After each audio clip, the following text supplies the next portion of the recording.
The first time I saw the empty balance, my hands went cold. Years of saving, gone in a single transaction. When I asked, my sister didn't flinch. She twirled her keys, admiring the shine of her new luxury car. "You can just save again," she shrugged. I needed this more. And my parents? They nodded. "She deserves it," Mom said. Dad added, "Be a good sibling, support her."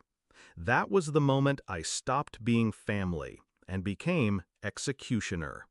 I just smiled, walked to the kitchen, picked up my phone, and called the bank. They had no idea that fund wasn't just mine. It was tied directly to theirs. I had built that fund carefully, not just to buy a house, but as leverage. Joint investments, co-signed guarantees, tax shelters in my name, theirs woven in. They thought they were clever, tying me into their financial web so I'd never leave. They never realized I studied every statement, every loophole. If they wanted to drain me, they'd bleed with me. But I didn't move fast. No, I moved patiently. I let my sister brag. At dinner, she boasted about the leather seats, the custom rims, the envy in her friends' eyes. My parents clapped like seals, proud of their golden child. "Don't worry," my sister told me with a smirk. "When you buy your little house, I'll visit in style." Her words stung, but I let them sit, because anger makes you sloppy, and I wanted to be surgical.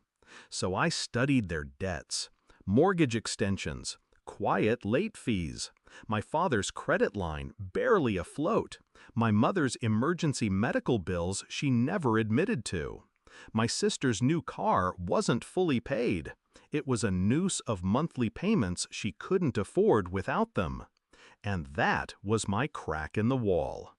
I moved in silence, shifted accounts, called the bank, the broker, the lawyer I had been quietly paying for years.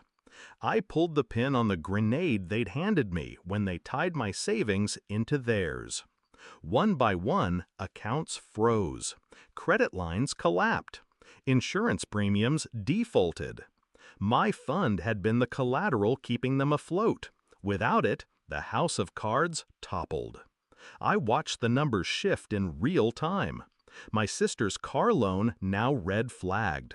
My parents' mortgage now under review. Their perfect financial balance shredded in hours. And I waited. The call came 2 weeks later. "Why are our accounts frozen?" Dad barked down the line. Mom's voice cracked in the background. My sister screeched, demanding answers.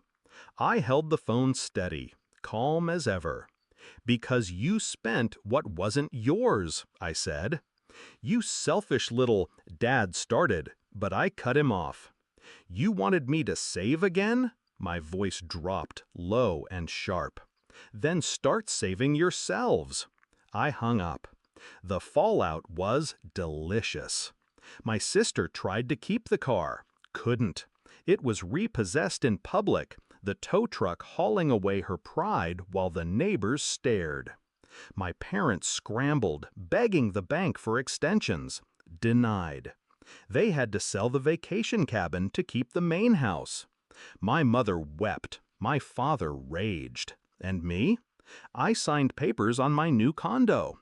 Paid in full. Keys in hand. I didn't invite them to see it. The confrontation came months later. They showed up unannounced, standing in my spotless kitchen like beggars who once played king and queen. My sister without her car, my father hollowed, my mother gaunt. "You ruined us," Dad hissed. "You did that yourselves," I said. My sister's eyes burned. "You think you're better than us?" I met her stare. Calm, cold. "No, I just learned not to let parasites feed off me." Silence. Heavy. Unbreakable. They left without another word. That was the last time they ever set foot in my home. Now I sit by my window, city lights flickering against glass. My name alone on every deed, every account. Untouchable. I gave them a choice once, family or betrayal. They chose betrayal. I gave them a second choice, humility or collapse. They chose arrogance. And I gave them their ending. They thought my savings were theirs to steal, but I made sure their empire was built on my foundation. So when they drained me, they pulled the ground from under themselves. That was the plan all along. That was my revenge. Because sometimes justice isn't about screaming or fighting. It's about smiling, dialing the bank, and watching everything they built burn to ash, while you rise from it, untouched.